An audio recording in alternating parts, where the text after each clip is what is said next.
Welcome back for part 2 of Military Veterans on Film for PSY 300, Movies and Madness. Now we need to look at some more contemporary films. I've just finished talking about some of the stereotypes that come with the images we have been presented as a culture of people who served in Vietnam. Many of you have written your film analysis essays on American Sniper. So we need to look at this crop of more recent films that are dedicated to the stories of people who served in Iraq and Afghanistan. Some of these are biographical pictures, such as American Sniper. Others are more purely fictitious, and then still more are a hybrid of those. So we'll start with American Sniper.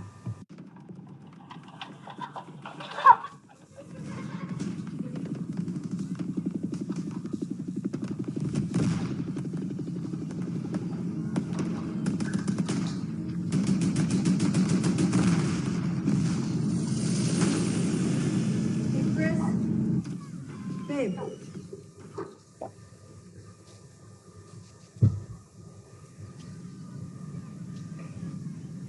I'm going out.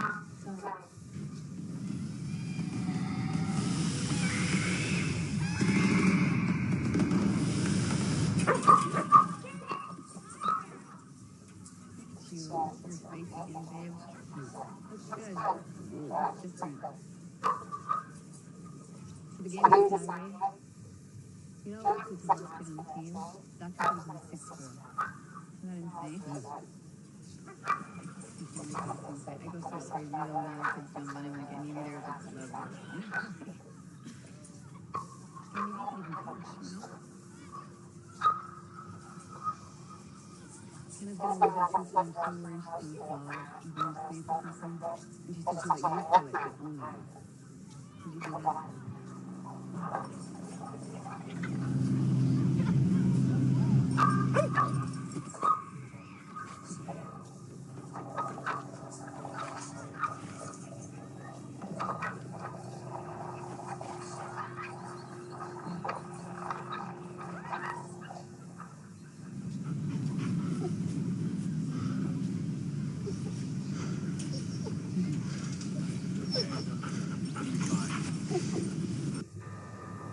Now, taken out of context, that clip would kind of reinforce the stereotypes I was describing in part 1 of this presentation, where you have a veteran who's being presented to you in a very clear way to be experiencing flashbacks, to be hypervigilant, to be in a kind of heightened state of arousal and preparedness for an emergency situation, and then at the end of the scene, the kind of thoughtless intent to harm the family dog who is playing with the children after he interprets the dog's behavior as a threat to his child. Also notice the subtleties. When the flashback is created for you, the sounds of the screams are clearly children's voices. Now, if the audio wasn't clear enough for you, do know that I link onto the playlist on YouTube. I link the videos that I embed in my presentation so that you can listen to them there. Now, if you watch the entire film, American Sniper is a much more mixed presentation. It's not straightforward in terms of presenting you with unbalanced stereotypes. It's a very mixed presentation, but taken out of context, that scene would appear to reinforce the stereotypes I've already been describing. What these kinds of images tend to communicate to audiences is something about what we expect about people who come home after experiencing warfare. So if you ask the question, do we expect people to be traumatized?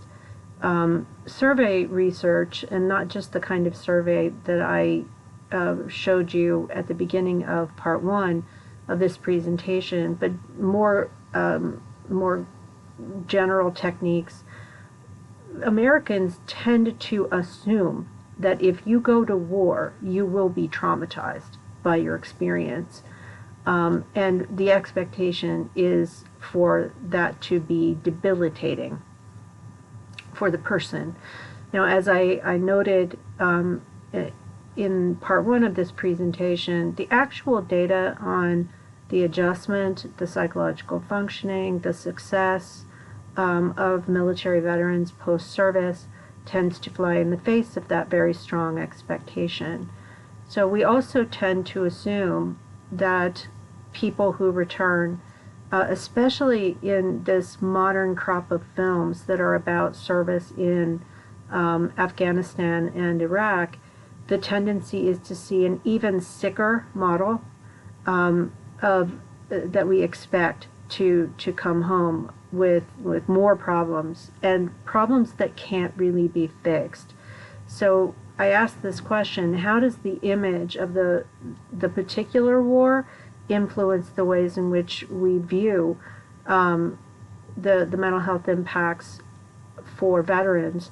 And I would argue that, you know, once we get many years into the future and we look back on the post-Iraq Afghanistan crop of films, that we'll see an even stronger kind of articulation of this anti-war stance, and an even stronger set of messages that the type of war, the fact that those wars were and continue to be so controversial and so divisive for us as a country, that divisiveness and controversy tends to be then embedded in the experiences of the individuals who were in those conflicts.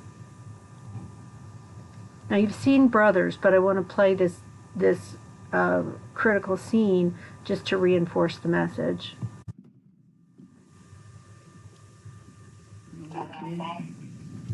To get back to you? No.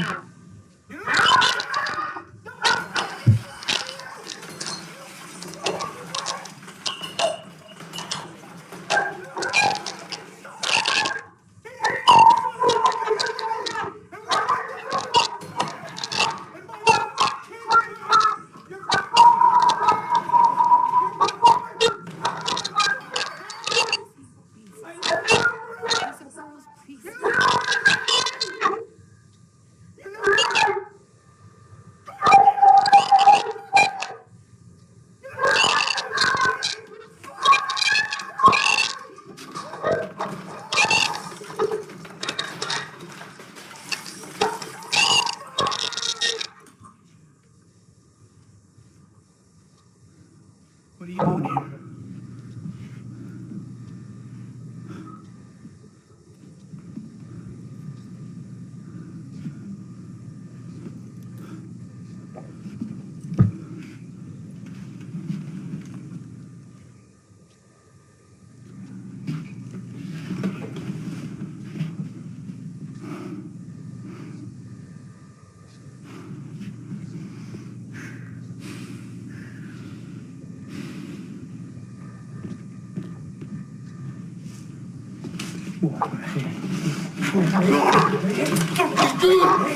What are you doing?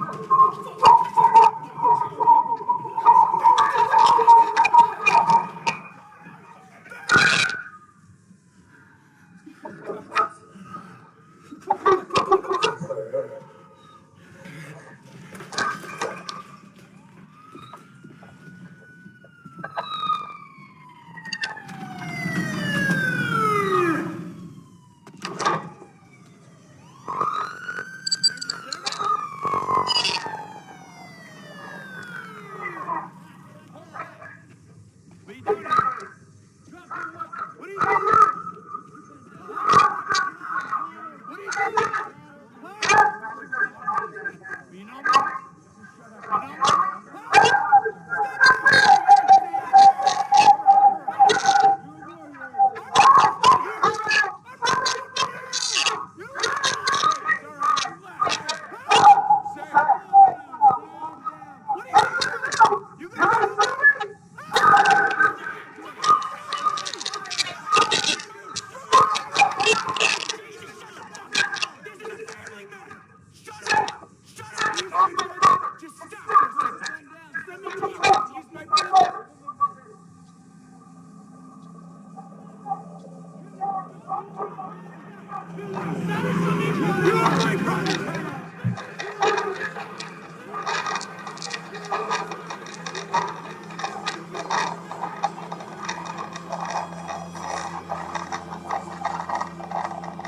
What's going on, Sam? I'm drowning, Tommy.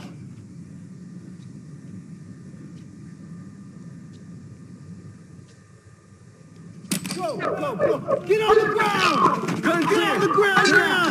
Get out!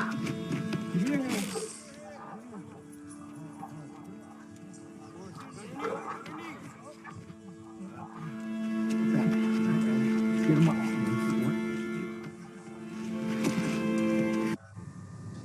Now, when Brothers came out, it was the film was a remake of a Dutch film, which was actually more strong on the love triangle angle, and the writer director of the film really wanted to push more of an American context.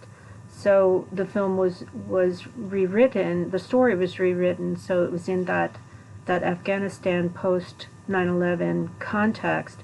And several films that came out at roughly the same time did many of the same things, where you had a veteran who had a set of experiences that were morally ambiguous at best, and that were vivid and bloody and horrific experiences, and then they return home to a world that is foreign to them, that they do not understand. They're experiencing symptoms, they're out of control, and in many cases these characters are depicted as snapping.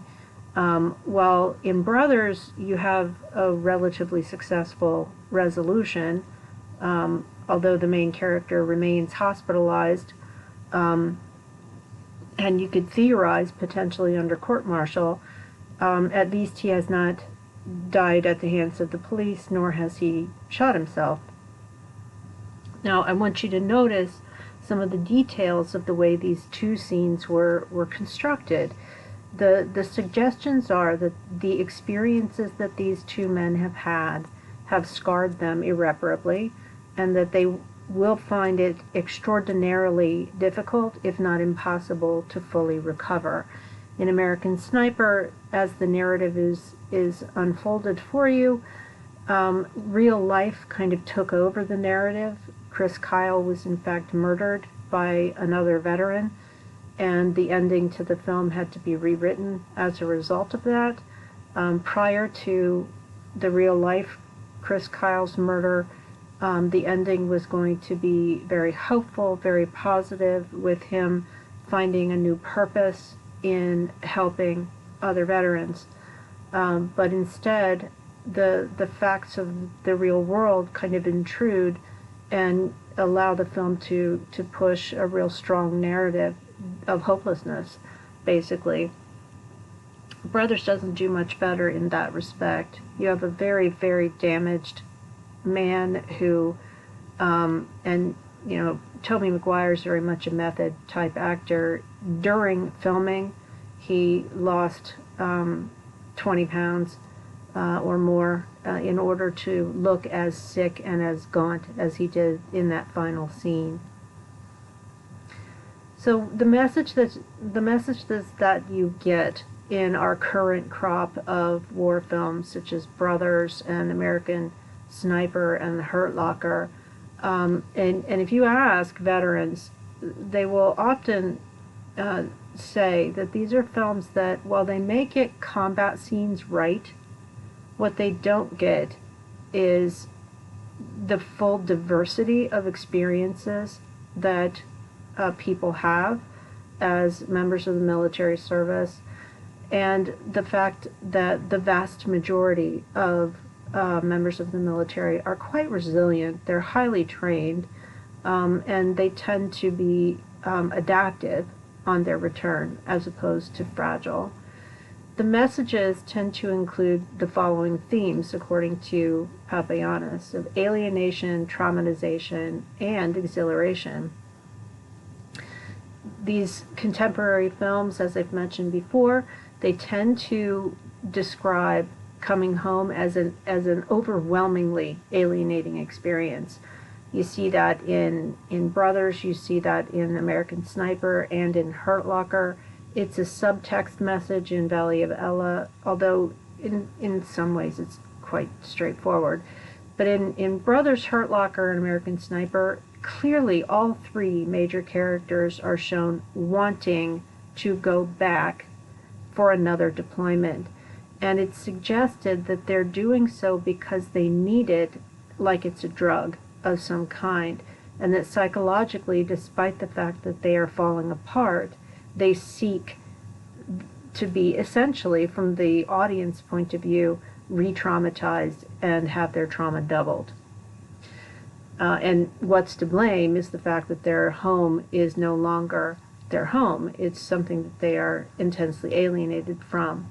So most of these films show an intention on the part of service people to return. Hurt Locker goes much more directly to the heart of this idea that participating in war is a rush like no other, and it almost presents it in an addiction context. When you read about PTSD from the best experts, and for example, the National Center for PTSD emphasizes that war trauma can be shaped by a variety of emotional reactions, and it's not just the kinds of events that we typically see depicted in film. Our expectation as a culture is that, trauma, it has to be caused by horrific, terrifying, and often morally tainted experiences. And trauma is a wide-ranging experience, just even very long, grueling experiences such as, not having enough to eat, of being exposed to uncertainty, of unpredictability, of a hostile environment, that in and of itself can be traumatizing. So as the National Center for PTSD indicates on its website, emotions that tend to be focused on are things such as guilt and personal actions or inactions, when in fact that's just not necessary, nor is it typical. So for the vast majority of people who experience PTSD, it's not because they did something wrong, but our culture, the messages we get from films, tends to suggest otherwise. And that's why we tend to see in these narratives somebody, in Brothers, it's the wife, in American Sniper, it's the wife saying, you have to talk to me, you have to tell me what's happened so that I can understand why you're so traumatized. So what we've been taught through the popular media is that we need to find the true story. We need to dig and dig and dig and find the dirty secret, because there has to be a dirty secret, otherwise people wouldn't be so traumatized. That expectation just does not fit with the facts. The overwhelming majority of people who experience PTSD have those experiences through no fault of their own. And that's regardless of whether it's PTSD from military service or from some other form of trauma.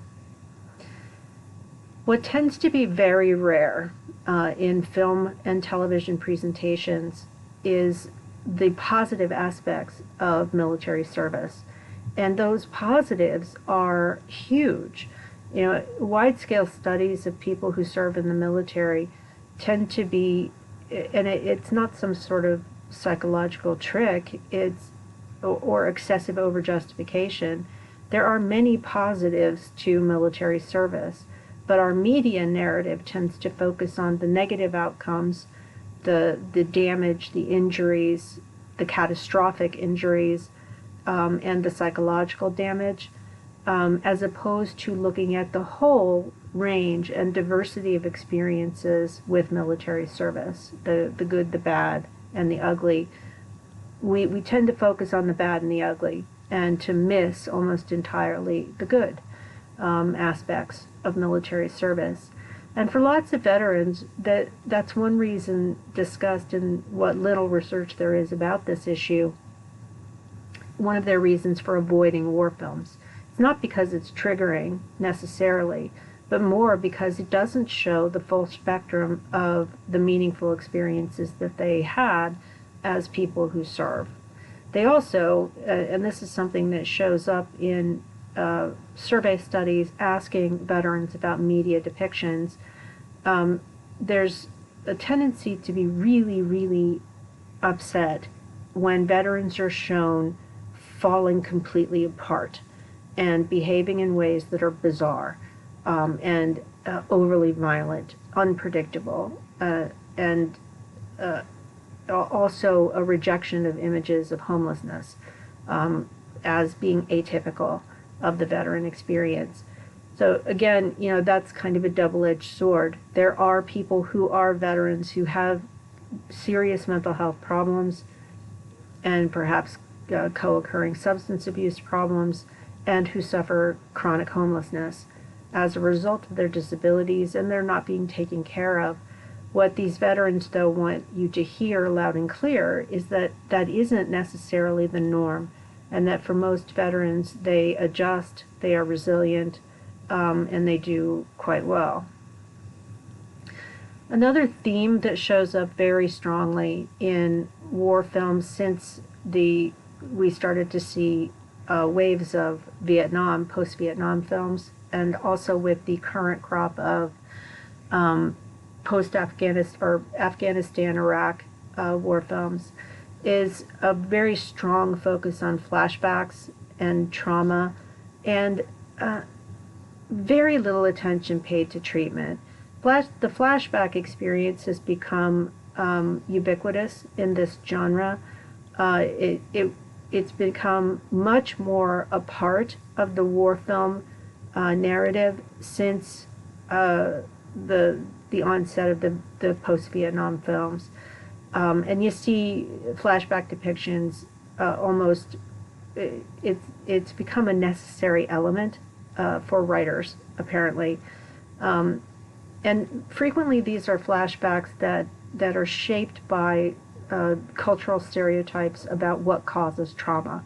So the flashback itself is used as a way to communicate to the audience what caused this particular veteran's problems to be so difficult to overcome. In Rambo, in Stop Loss, which I've included here as examples, and also in American Sniper, the flashbacks are presented kind of to the audience as a warning that the person is now going to become violent. It's often a frequently used motif by writers to signal to the audience this person, it's almost always a guy, this person is entering into a dissociative state. They're having a flashback experience. Now they're going to act out, and whoever's in the way is going to get hurt. So filmmakers and writers have tended to unnecessarily correlate. It's what we call in social psychology an illusory correlation, is this idea that when people have flashbacks that their response is going to be violent afterwards. In actuality, there is no such connection between having flashbacks and then exhibiting violent behavior.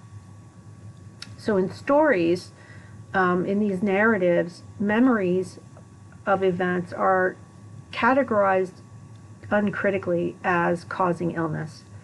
And the message that is almost always sent to the audience is that the hidden memories, the memories that are being pushed out of awareness, are something secret, something shameful, which is why so often the female partner of the veteran who's at the core of the story is the secret seeker, is the person who's desperately trying to withdraw that secret like it's a poison and get it out of the person's system.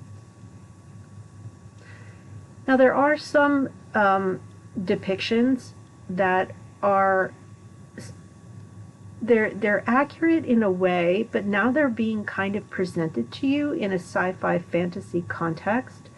I had a bizarre conversation with one of my kids once about, I just sort of casually said that the whole Harry Potter series, it's a series of war films, and I thought they were looking at me like I had 16 heads, but it is. And at one point you see a real common war motif being presented to you, including post-traumatic stress and difficulty coping, alienation and mood disturbance, sleep problems, and so on.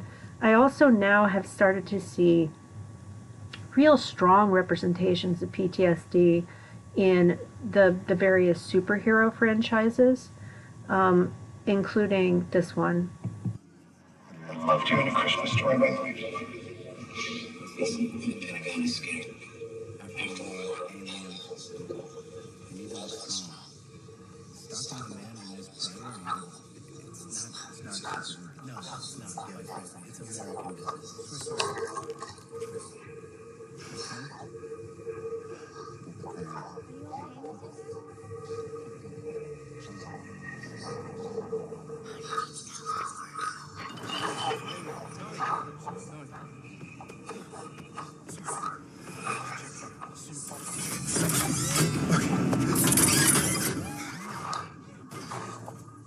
Check the heart, check the brain.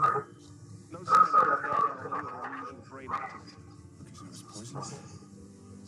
My diagnosis is that you've experienced a severe anxiety attack.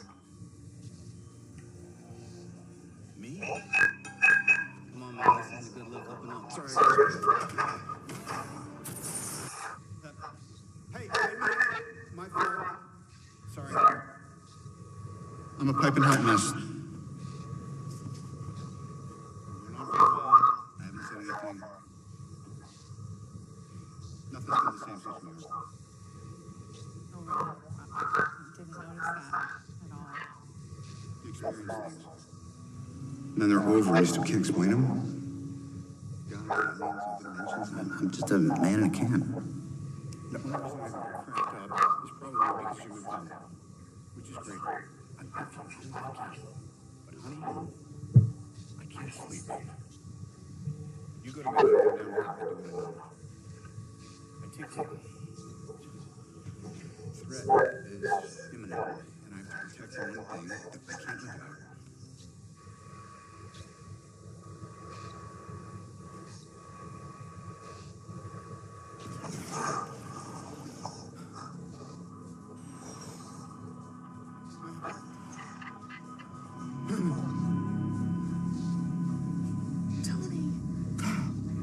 Tony. Tony.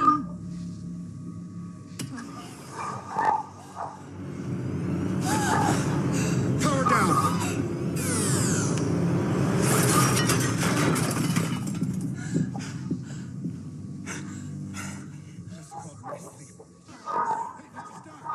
When is somebody gonna kill this guy? Just saying.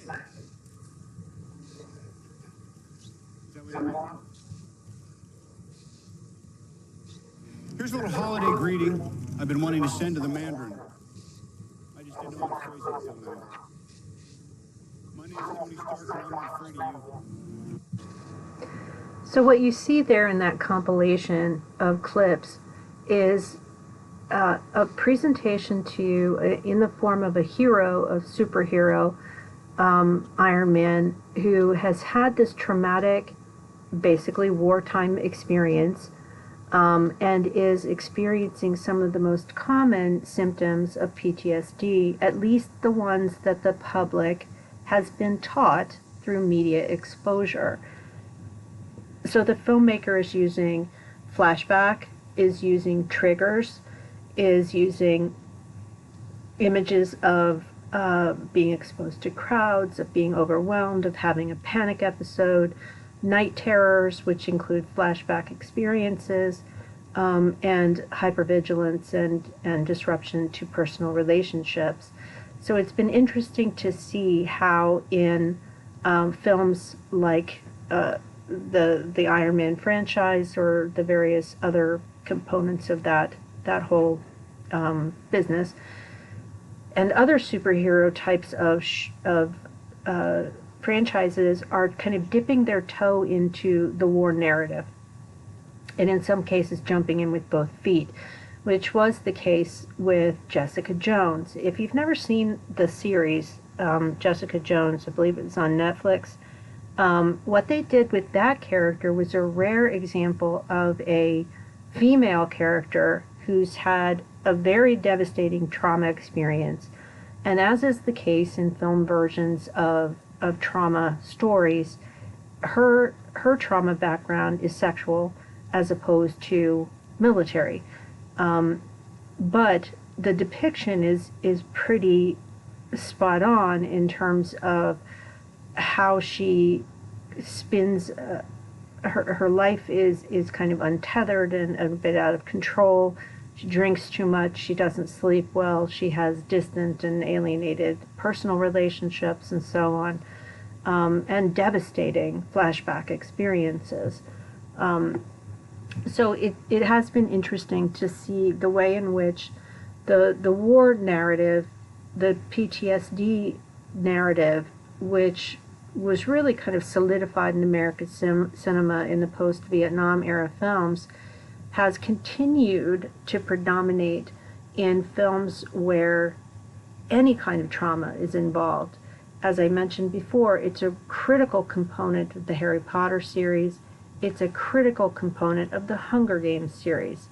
And what that says to me with both of those franchises is this trauma narrative has gotten into children's media and young adult fiction as well, because it is a part of our American story at this point. Now, the narrative also includes the sick veteran stereotype, as Papianis puts it. So these images of sick veterans tend to be a frequently problematic blend of fact and fiction. While it is a fact that military service can lead to disability, it can lead to healthcare issues, injuries that require a great deal of care on the physical side as well as the psychological side. The difficulty is that the stereotypes tend to be blown out of proportion to the size, but also they tend to be placed in this context of hopelessness, that there's really nothing we can do about this problem. So if the image is that the problem is massive, that it can't be fixed, then the attention given to the people who really are suffering is less. Now, Pavianis argues that the clinical explanations, especially if you kind of track the history of war films back from the Vietnam War era films,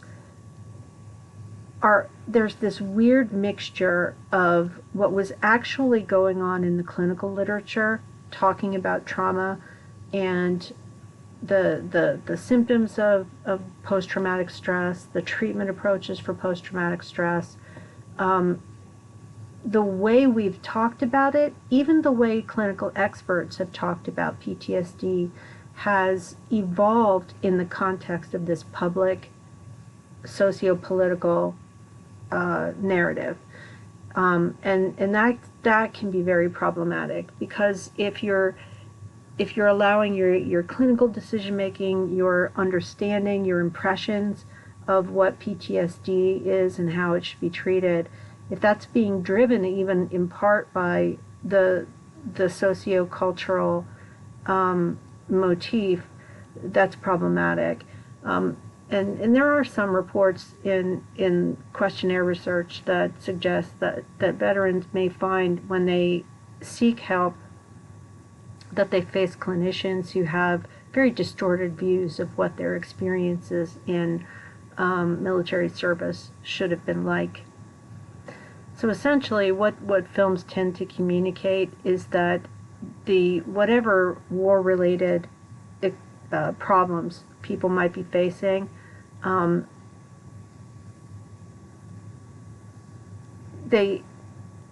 struggling for the right words here.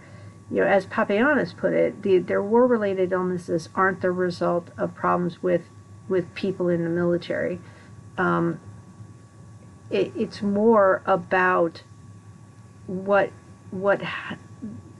the war itself was wrong or misguided, that people on the home front were not supportive or were ignorant, and that people in the medical establishment, often the VA becomes an evil character in films. So they're often presented as being re-victimized.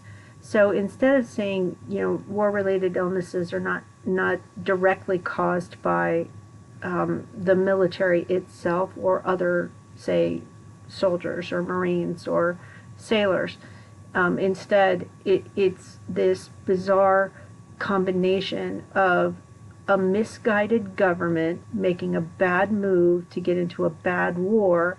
Bad wars cause bad outcomes, and if you try to come home to a world of political divisiveness, then people who were against the war are going to be against you. And beyond all of that, the people who are supposed to be treating me don't understand what I went through and can't solve my problems. So what films tend to communicate is that there's what's happening to active duty military people and to veterans is stuff that's what's being done to people. So it's what's being inflicted on them, as opposed to what they're doing for themselves and what other people are doing in order to address actual problems and at their real level. Messages that we see about military service and post-war actions, and I've included another group of more recent films. You have to ask yourself some questions. How do films tend to present the connection between service and problematic behaviors such as substance abuse, domestic violence, and a variety of other disruptive behaviors and criminality? And what we tend to see is pretty strong messages. And again, look at this mosaic. It's all white men. Dunkirk is a World War II, but the remainder are typically, like with 12 Strong and Thank You for Your Service, are Iraq, Afghanistan type films. The expectation is, a wide range of deeply pathological behaviors that are depicted as spiraling out of control. You can ask yourself the question, in what ways are veteran characters constructed that suggests victimhood? And then once that victimhood is established, then these are people who act out and hurt others and commit crimes, basically. That real tandem of victimhood and perpetration is evident in so many of these films. You can ask yourself if these images get in the way of our understanding of other kinds of victims of wars. Frequently, and I see this in films like Brothers and American Sniper, where there's this really oversimplified presentation of quote-unquote the enemy, where it's not always transparent to you that in Iraq and Afghanistan there was so frequently what military service people were doing was engaging in activities that brought them into frequent contact with non-combatants, but that it was difficult to tell who was a non-combatant and who was a combatant. And, American Sniper does that to an extent, but they still kind of militarize pretty much everyone that the Marines come in contact with in that film, at least potentially. So you have to then come to the point where you're asking the question, what do these representations lead us to believe? And what they tend to lead us to believe is that war is bad, full stop, and its effects are negative, full stop again. And instead, what you're missing is the real positives that can be experienced as a result of military service. So that concludes part 2 of my presentation of military veterans in the media. And again, I was pulling very, very, very heavily from this article, or book chapter rather, that I presented for you on D2L.